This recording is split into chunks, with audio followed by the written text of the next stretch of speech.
Did you know that eating red onions and apples could extend your life by up to 10%? The secret lies in a powerful compound called quercetin. This antioxidant literally switches on your longevity genes, the same ones that help people live past 100.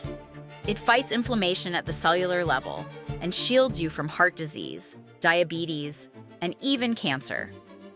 Red onions contain the highest levels, followed by apples with their skin on. You need about 500 milligrams daily. That's roughly 1 large red onion or 3 apples. But here's the shocking part most people don't know.